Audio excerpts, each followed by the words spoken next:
Hey everybody, how's it going? I'm Evie of Evie Star Music and SRO Magazine, as well as Banks Radio Australia, and I'm about to have I can't even talk today, a video interview with Stuart Green from Crawl. So give me just a second to call him, and we will chat via video. Okay? Make sure this is in place. All right, here we go.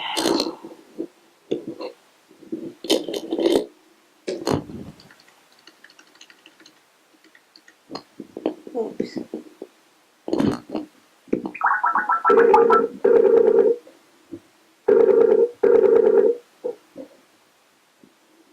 Hello. Hey. How's it going? Good. How are you? Doing well, doing well. It's good to see you. And you? How's things going? You know, they're going. I hear it's unseasonably hot for Canada. It's like Florida hot. Yeah, I'm well aware of that heat. Yeah, so I was actually supposed to be in Atlanta this weekend for Wrecking Ball, and I couldn't make it for whatever reason. But I'm sure it's probably as hot or hotter there right now. So Absolutely. yeah. What's it Kitty! like? I see a kitty.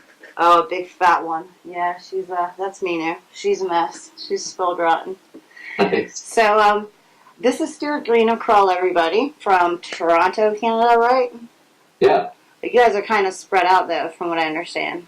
We are. We're sort of split between Toronto and a city called Windsor, which is on the border with Detroit. Wow. Yeah, Tom said it was like 4 or 5 hours in between some of you. Yeah, 3.5, 4 hours. How do you guys manage to be able to write and practice and play? We literally meet in the middle. It's that compromising where you sort of we meet 2 hours away. So a city called London in Ontario, which is right in between Windsor and Toronto, and so that's where we go to make the magic. Very cool. Yeah. Well, I mean, and from what I was reading, you guys have been together since '92, but then kind of split and came back. What's the deal with that? The story of Crawl. Well, I mean, 25 years in a nutshell. So yeah, we formed the band. Tom, Scott, and I formed the band in around 90. Probably they got together late 91. I think I joined early 92, and then we got a singer in Toronto here through a one ad in a local newspaper.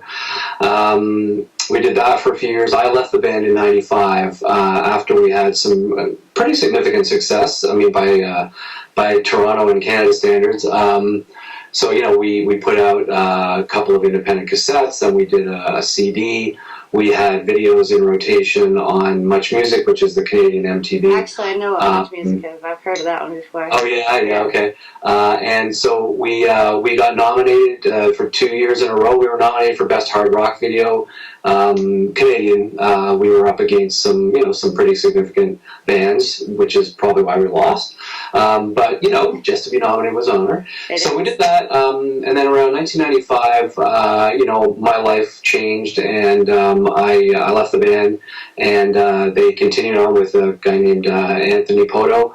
They put out a second CD, which was songs that were, some of which were written when I was in the band, some of which were written with Anth. They did a couple of cross-Canada tours. We toured a bit when I was in the band, but nothing like, Crawl did sort of in the 96, 97 period.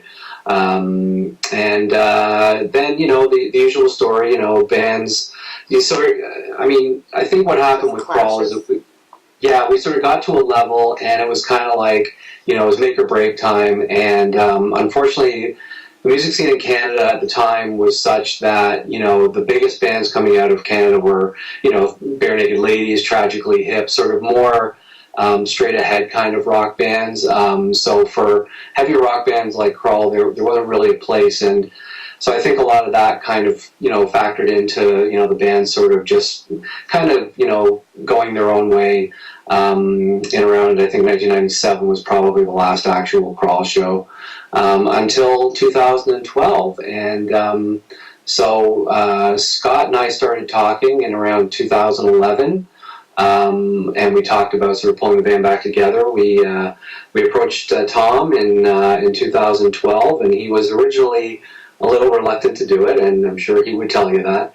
And he, like me, hadn't played in a number of years, but once the idea sort of gets back in your head that, hey, we had something pretty special, and, we're at a point in our lives, in 2012, which is, we've moved along, and so, the idea of getting the band back together is quite appealing. So we did, and we did that in probably 2012. We found a new singer, a guy named Mike Wolf, who we found through a friend of ours, Chad Valier. And so we started working with Mike, and we started writing with Mike, and it all just sort of clicked. So summer of 2012 was the first Crawl reunion show. We did a show in Toronto, a little preview show, and then we did a full-blown reunion show in Windsor, which was great. It was amazing. So we've just kept going since then. I mean, it was, the show in Windsor was a tribute show to Tom's mom, who Wendy was awesome. She was our den mother. She was the band's mom. And unfortunately, we lost Wendy to cancer. And so Tom thought, it would be great if we could do a show in her name. We raised some money for, cancer research, and we were really proud of that. And but it just, it kind of felt like old times. So we just sort of kept it going. And so now it's when I around the time you guys came out, what I consider rock now, like Godsmack, Disturbed, Papa Roach, it's all considered metal now, not just rock. And so I can imagine how hard it was for you, because you guys were definitely considered like hardcore metal back then, And to me, you're not. It's just metal, but still. We're in a weird place, and this is, I think, going back to sort of what happened to Crawl in the early days was, I never really considered us metal, but I don't come from a metal background. Tom is the band's token metal guy. Tom is, he's Sirius XF, Sirius XF, Octane, and all those channels I'm a total Octane fanatic, but he's probably a liquid metal. Right, all those stations, like that's Tom and Scott too. But at the time, Tom was heavily into Pantera, and I was more sort of an old school punk guy. I also like prog rock a lot. Mike is more of a classic rock guy. Scotty's into The Cure and all kinds of like gothy stuff. So we came from, the base is covered. yeah. So we sort of came from this weird place, and then when it all came together, I guess, we were playing stuff that in the 90s would have been considered grunge. We got a lot of comparisons to like Soundgarden and Quicksand and Helmet, bands that I think are awesome. And, we were actually fortunate enough to play with both Quicksand and Helmet back in the 90s, which was amazing. So not really metal, but then we sort of got booked on some like hair metal shows early on. It's been a weird ride, but we're just all about sort of hard hitting rock, and for me. Speaking of that, on your Facebook page, you guys in the short description it says hard rocking thud and a sonic wallop. What the fuck is a sonic wallop? So that was us trying to be clever. But. Just trying to come up with terms that maybe sort of better described us to us. We're melodic. We're hard hitting. We have songs that are sort of dynamic in terms of being quieter and being louder, and then there's some songs that are just balls out like thud. So the sonic sort of comes. I think it comes mostly from Tom's kick drum, to be honest. That's sort of where the thud really comes from. No, I mean the wallop, like a sonic wallop. What is a wallop? Wallops are that's Tom. Tom is the wallop. Tom and Scott together are this huge kind of really heavy bottom end. It's snapping, it's thumping, it's all of that. It's but it really, the idea, I mean, and when we play, is a wallop like a Canadian term or something? I mean, it's a dictionary term for like smack, like bang, right? Like a good hit, right? So when we play live, we're often told to turn down on the stage because when we practice loud. So that's sort of the wallop is sort of like the knock your hopefully.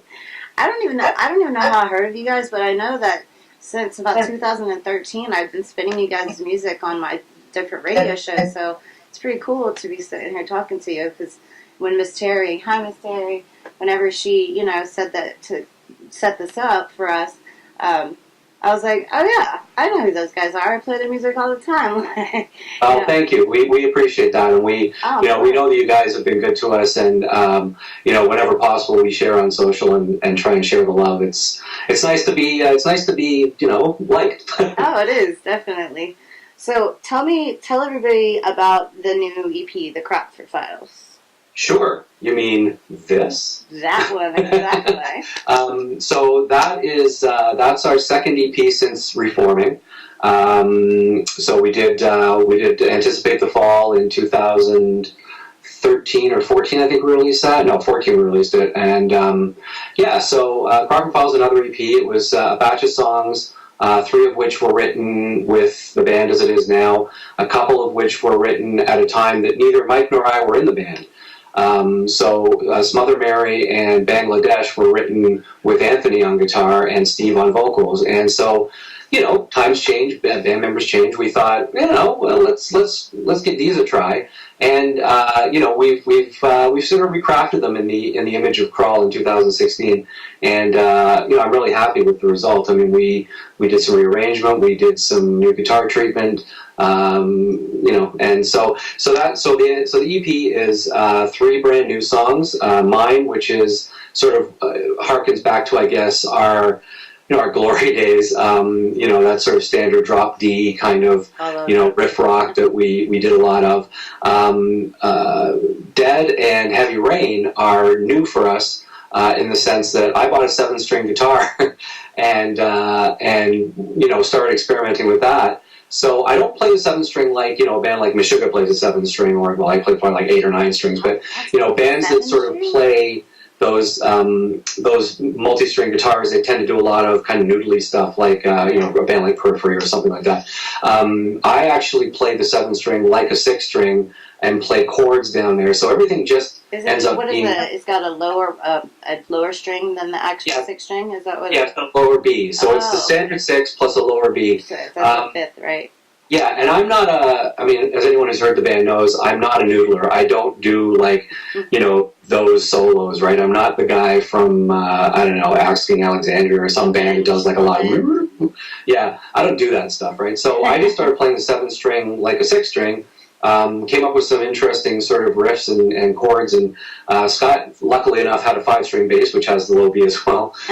So we were able to match it all up, and so you're confusing me with all these odd number instruments. I've heard of a 6-string bass. Yeah. So we started playing around with the instrumentation, and I love those 2 songs. I think they're really amazing. I think they're very different from our older stuff. Oh, it's a cool EP, man. I just reviewed it not long ago, so it was very cool. Yeah, thanks. It's and thanks for that. It's different from Anticipate the Fall. I mean, Anticipate the Fall were songs that were mostly written very quickly with Mike. I had been playing on and off over the years and sort of come up with music that was probably a little faster than Crawl normally plays. So songs like Loaded and Rise, which are amazing songs and kill live. Those are songs that are probably a little faster than Crawl normally plays, but still in that drop D tuning. So Anticipate the Fall was a very, very different, raw-sounding record. Some people like the sonics of it, some people don't. It was recorded very quickly and very much live off the floor. I really like the way it sounds.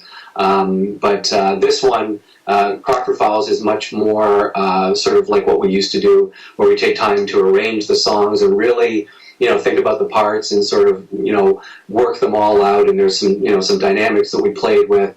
So it's a little, this EP, I guess, is a little darker sounding than Anticipate the Fall, both production-wise and song-wise. There's a lot more mood to it than, just energy. There is energy. Yeah, very cool. How did you come up with the Crockford Files? Is there a story behind that? So, yeah, am I backwards in this? Like, can you... You're fine. It's fine? Okay, so this picture is a picture I took outside the studio we were recording in. Oh, okay. And so this is a street in Toronto called Crockford Boulevard. So Crockford Boulevard is where the studio was. I took this picture outside. I said, you know, and so we started joking around the studio. And a lot of what we do, just the band as a side note. The band, we laugh a lot together. We have arguments and discussions, but we laugh a lot together. And so we have a lot of fun when we do things like name songs or name albums. So, you know, this studio was on Crockford, and, you know, for those of us of a certain age, there was a show on TV back in the 70s called The Rockford Files, which, by the way... Yes, I know. Every time I go to type in Crockford, it changes it to Rockford, and my damn thing drives me nuts. So it's this awesome cop show by, I think Steve Bosch put it. Anyway, amazing theme song. It had this killer theme song. Anyway, so I said, hey, what about the Crockford Files as a name? And everybody immediately just started laughing and went, yeah, that's great.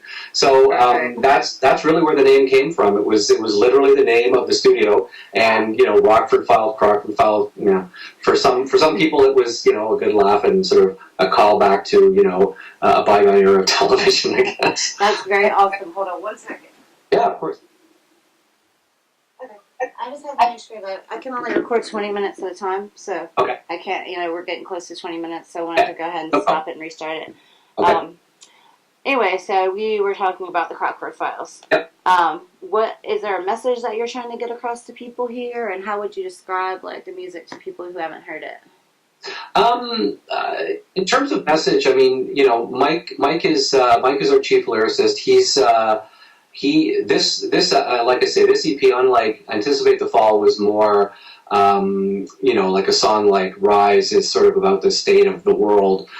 This EP, I think you'll hear a lot of Mike's personal feelings and mood, and it's very emotional for him. And I mean, I think he's an amazing lyricist, an amazing vocalist, but I don't think there's a theme to the EP in full, other than, you know, just sort of trying to connect with people who have probably felt fucked over at one point in their life, which is probably everybody.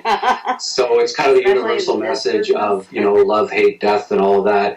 You know, people draw from what they want, but you know, I think a lot of lyrics are very personal to Mike, but are certainly relatable to a lot of people.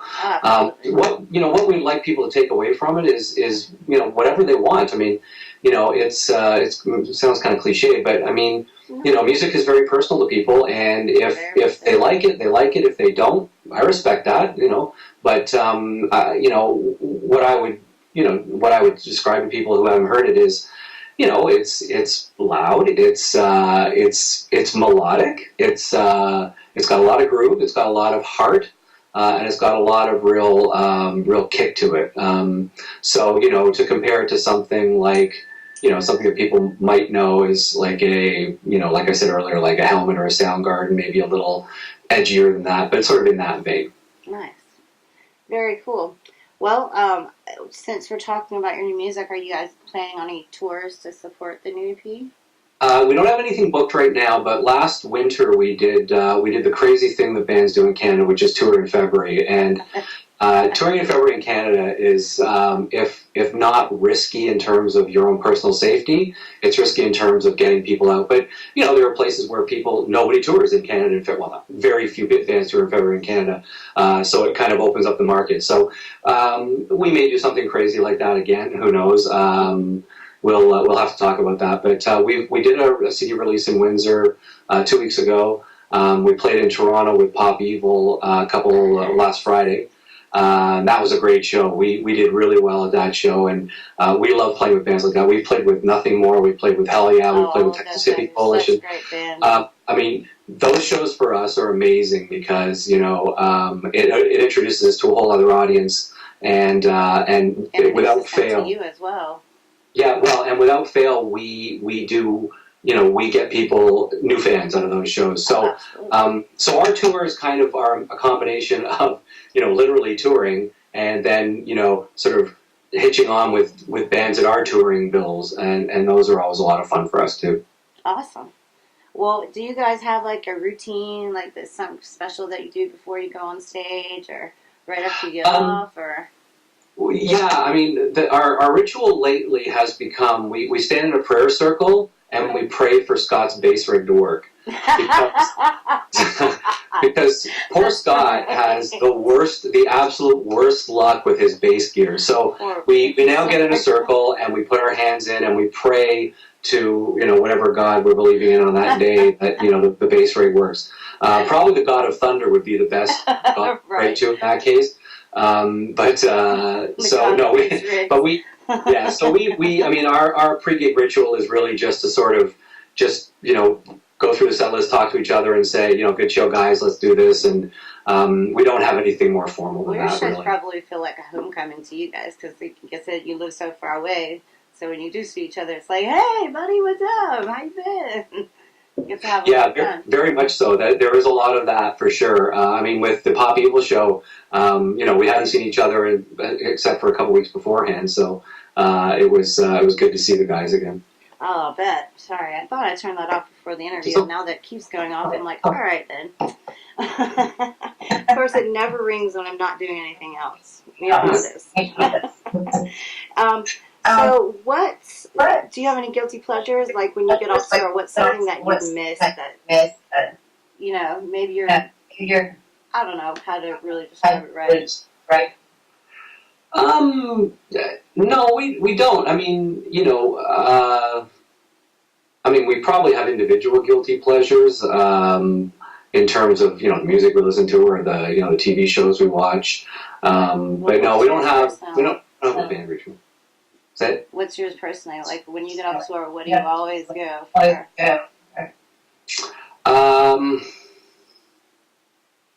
God, I'm the token vegetarian in the band, so I always, you know, my first mission is always to find somewhere to eat other than like a Wendy's baked potato. You know, I guess my guiltiest of guilty pleasures is like ice cream. Flavor. Chocolate. Boring. I like vanilla. I'm just boring. As a band though, is there anything that you guys feel passionate about? Like as a whole, is there maybe one particular topic that you all feel? No, in terms of topics, no. I mean, you know, we you know, it's funny, we've never actually sat around as a band and talked about politics, for example. We've never as a band sat and talked about God. I couldn't tell you after 25 years of knowing Scott and Tom what their religious or political beliefs are. Probably why you're still friends. Yeah, maybe. I mean, but I mean, you know, I mean, we're largely sort of apolitical and not really, you know, religious in that way, I guess. But you know, it's you know, the common bond of the band is, you know, just playing songs that we can all that we can write together and we can, you know, create together and that we can perform together. That's you know. It sounds corny, probably, but I mean, I've never heard it put that way before. I think that's a great answer. Yeah, but I mean, you know, like I said earlier, I mean, we come from such different places musically that, you know, that finding the common ground is crawl. I mean, that literally is our common ground. That and, you know, a good night out of, you know, drinking and hanging out. We don't do that nearly enough. We got to do it a few weeks ago. We were doing some photos and video in Windsor for a night, and we went out as a band.